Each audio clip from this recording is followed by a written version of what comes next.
Si'arfaffaarratti lamaan isaaniiyyuu gaggabanii.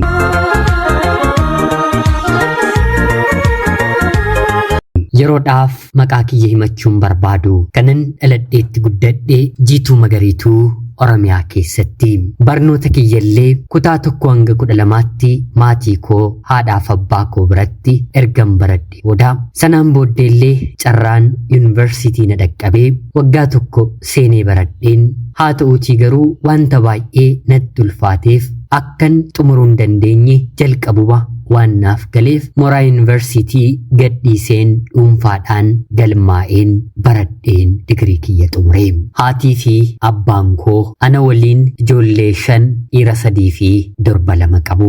Dubartii ta'een maatii koo keessaa dhumarratti kan dhalate anadha. Haa ta'uutii garuu obboleettiin kiyya na hangaftee dubartii taatee jalqabarratti maatii keessaa immoo sadaffaarratti dhalatte barnootatti akkuma magaala keenyaatti iyyuu qaxalee waan turteef haatii fi abbaan koo hojiitti isheen buusanii umrii koo waggaa 5 irraatii kaaseen hojii xiqqoo hanga guddaatti hojjechuudhaan haadha kiyyattaaniin dubartii mana bareechitu ta'een lammaffaarratti anatu mana keenya keessa jira. Ni beektu mitiiree obboloonni keenya dhiiraa hedduun isaanii hojii dubartii haadha gargaaruus haa ta'u mana keessaarratti badaa of buusuu hin fedhanii. Mana haadha kootti gadi jedheen hojjedheen hanga kutaa 12 xumurutti takkaa dadhabeetoon jedhiin mana sanaa hojjedheen ba'ee mana haadha koo ta'us eelliin yeroo sana eelee hanga har'aatti jireenya koo keessatti natti dhaga'ama. Maatii ofiif hojjechuun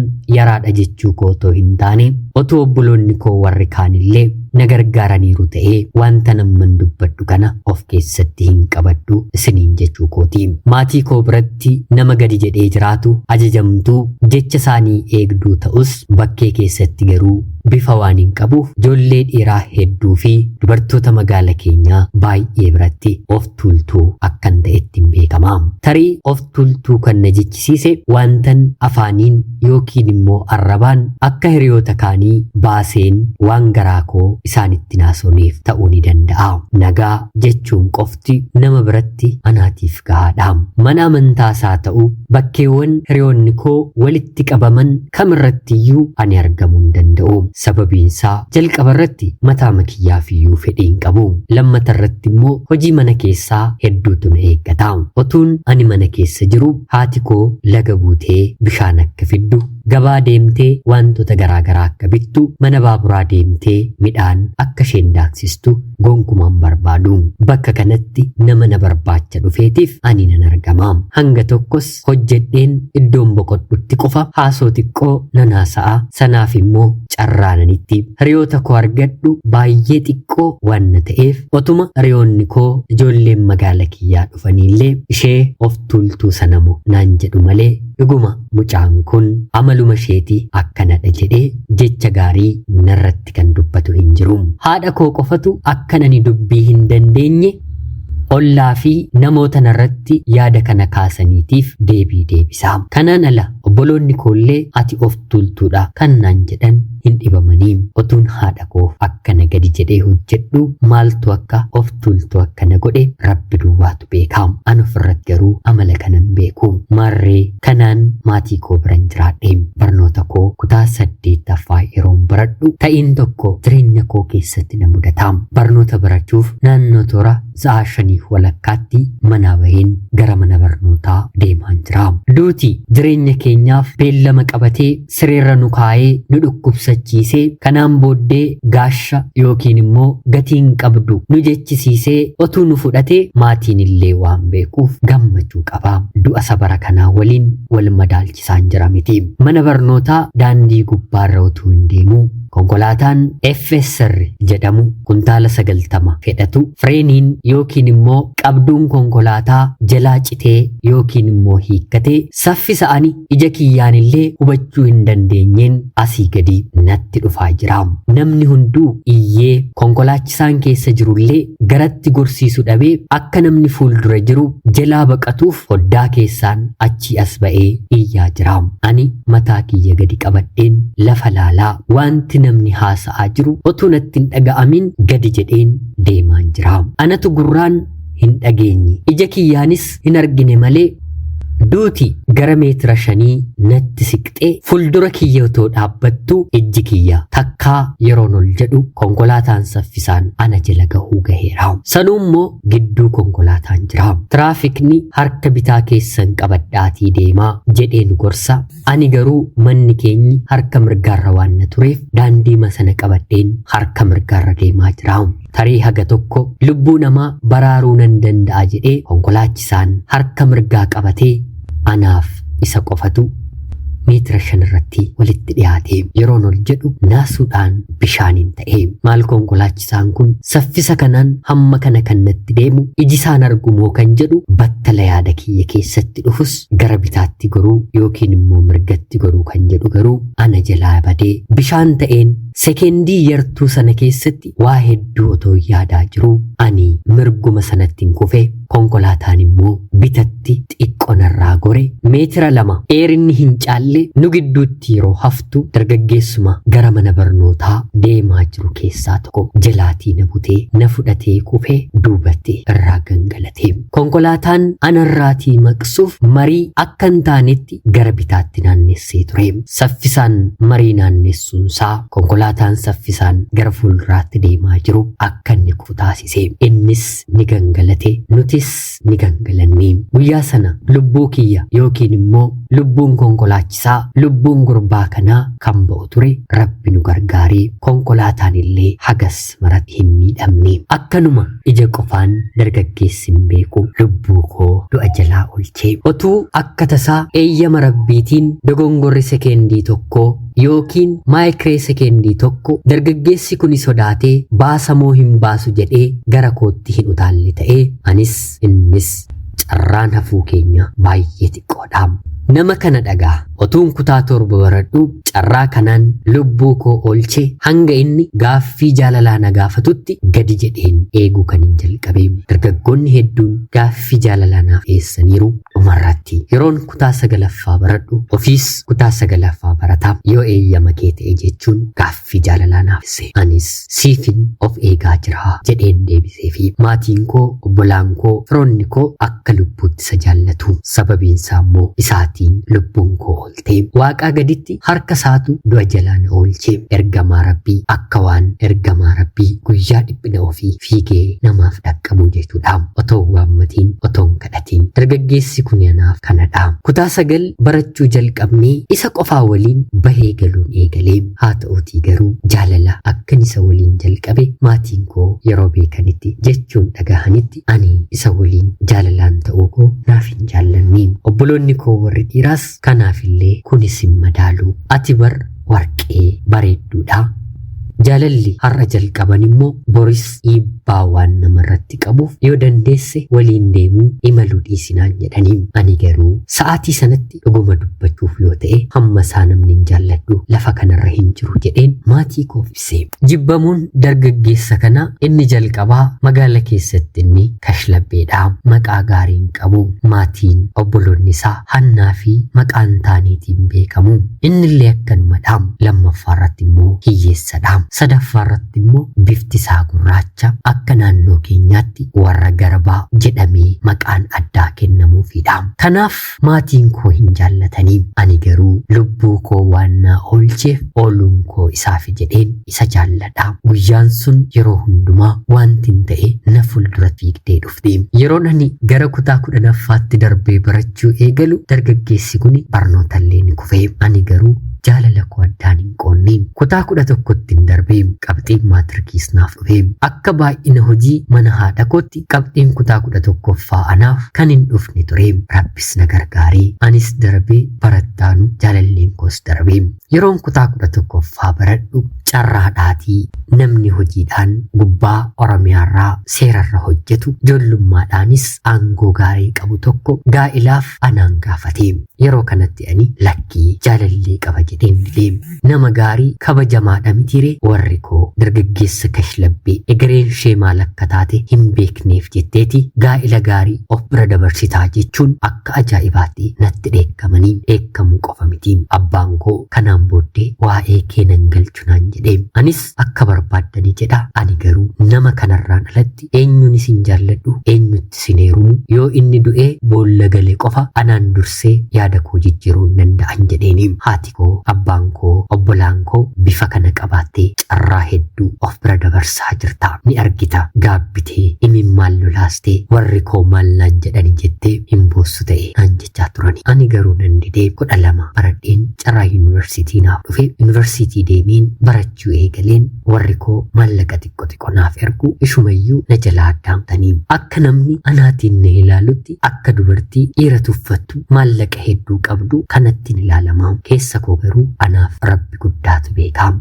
Sanuu barnoonni kun naan ta'u maallaqaan na barsiisaa jedheen maatii koo yeroon gaafadhu hinumaayyuu keessa baaneeti maallaqaan si barsiisnaahi otoo ati dargaggeessa kana waliin jirtu jechuun na didanii bara sattaan immoo jaalalleen koo qabxii kutaa 12ffaa dhabee maallaqaan akka magaala biraa deemee barachuu barbaadu guyyaa hojjetee halkan akka baratu anatti hime anis yeroo kanatti egaa na jaallattaa egaa sin jaalladhaa kanaan booddee waa'ee keetti warra koorraa wanta eeguun qabu karaa hundumaa garaanatti jabaataniiru yoonaaf ta'e nan baradhaa yoonaaf ta'uu baate immoo siitiin nan barsiifadhaa mana tokko keessa waliin jiraannaa jedheen gaafadheeni yeroo kanatti jaalalleen koo mataa isaafuu ijoolleedha umrii waggaa 19 anis 19 haa ta'u kootu yoo dogongorrii irra ta'e illee rabbi guddaan nu haa sirreessu silaas anis maatii kootu na barsiisa jedheen otoo hin taane rabbi guddaatu na barsiisa jedheen barnootan baradhanaan jedhee na waame jaalala qulqulluu malee gargaarsa maatii illee ofirraan qabu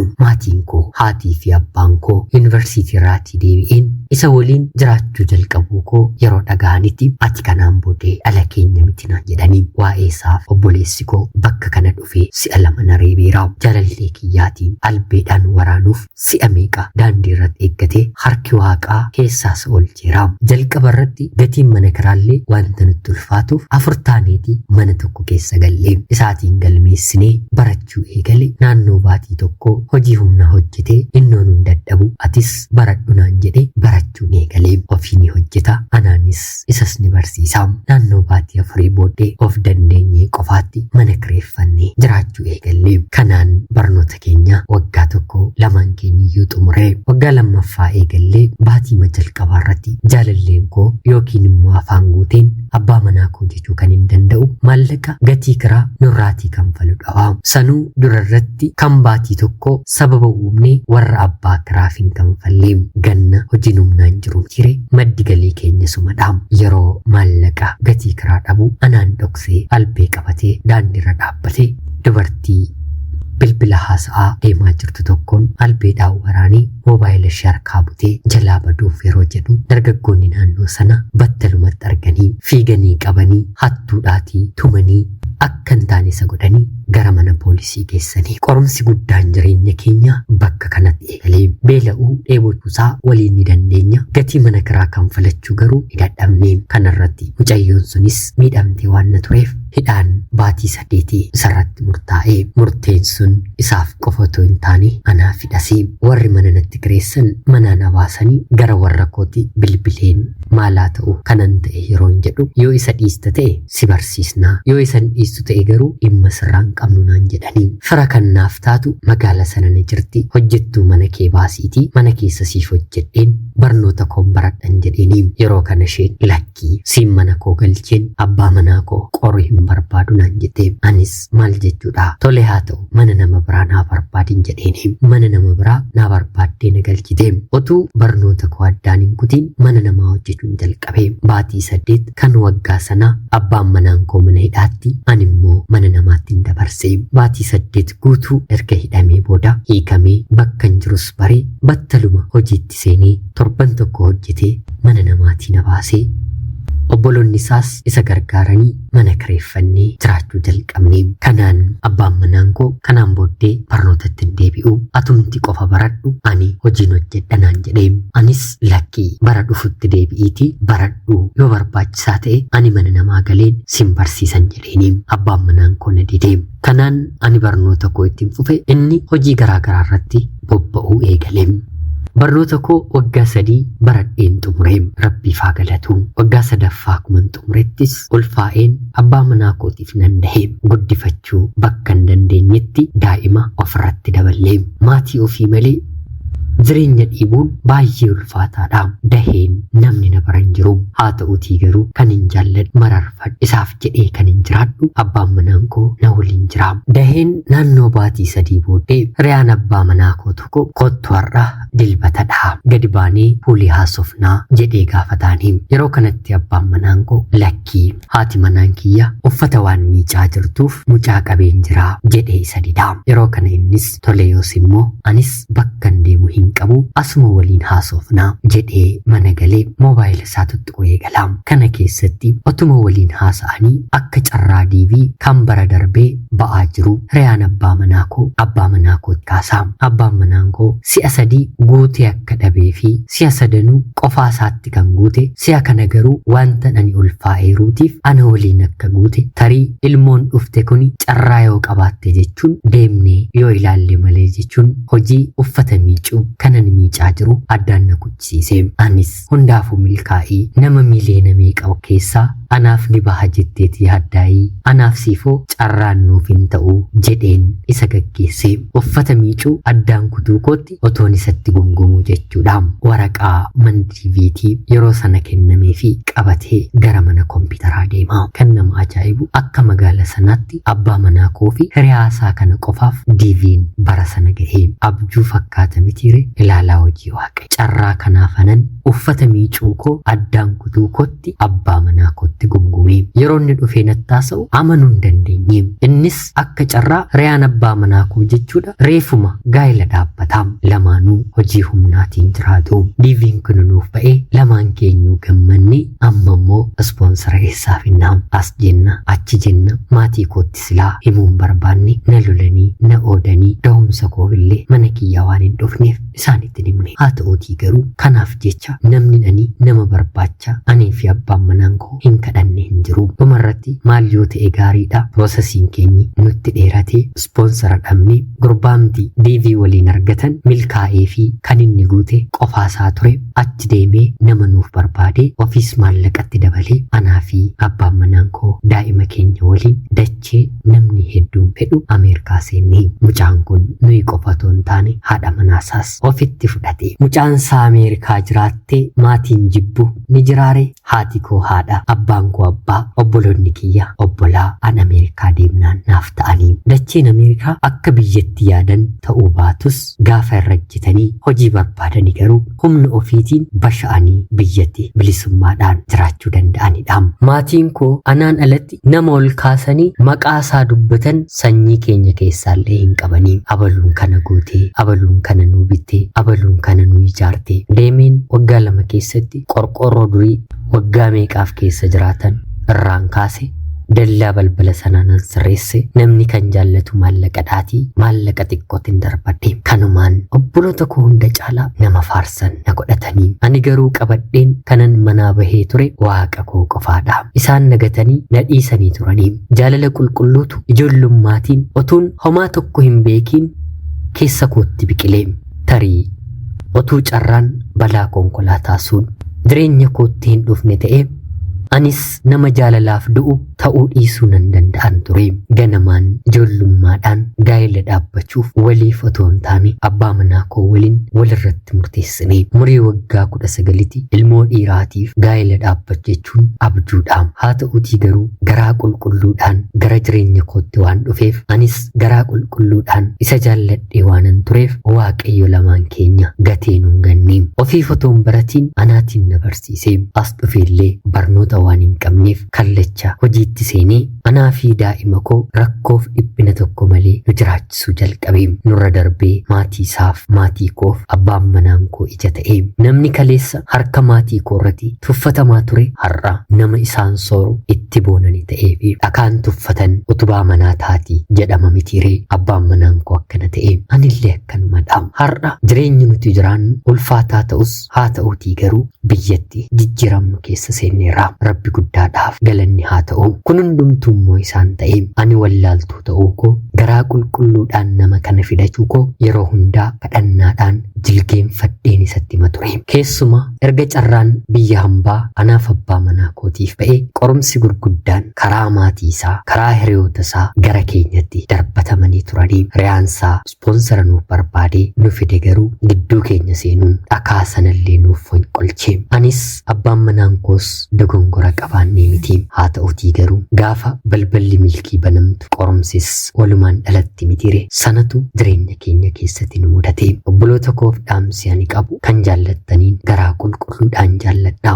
Kan jaallattani kana jaalala biyya lafaatiin otoo hin taane jaalala sodaa waaqaa of keessaa qabuun yeroo kadhattan isaatiifis kadhadhaa. Namni har'a bifti isaa daalacha bifan qabu kashlabbeedha hattuudha maatiin isaa hiyyeessadha jettanii tuffattan tarii bor nagaa gaafachuudhaaf nama isinitti ulfaatu ta'uu ni danda'a. Kanaaf haala amma jiru irratti ilaaltanii nama hin ilaalinaa nama hin tilmaaminaa. Jaalalli qulqulluudha. Ofii of qulqulleessaatii isaafis qulqulluu ta'an dhaamsa kiyyadha.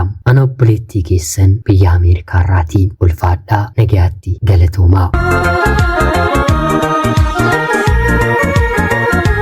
Yooyyaa shamaa akkam jirtu kabajamtootaaf hordoftoota qophii keenya. Nagaaf jaalalli tokkummaan bakka jirtan hundaatti hunda keessaniif haa ta'u jecha guyyaa irraallee seenaa ajaa'ibaa obboleettiin keenya tokko nuuf qoddee isiniif dubbiseen hin ka'a. Akka isin irraa barattaniif hubannoo cimaatii tokko irraa argattan homaa shakkii tokko illee hin qabu. Obboleettii keenya seenaa kee kana nuuf qooduu keetiif guddaa galatoomi siin jecha kabajamtootaaf hordoftoonni qophii keenyaa seenaa ishee dhaggeeffattan yaada keessan wanta isinitti dhagahame komentii jalatti qoodaa fi jecha qophiin sa'aatii kanaaf guyyaa irraaf isiniif qabadhee dhiyaadhellee kanuma fakkaatti. Qopheessuuf qindeessuun isin waliin kanan ture ani Gammachiis Tashoomeedha. Seenaa barsiisoo fi bashannansiisoo gara biraatiin haga walitti deebinutti bakka jirtan maraan turtii gaarii.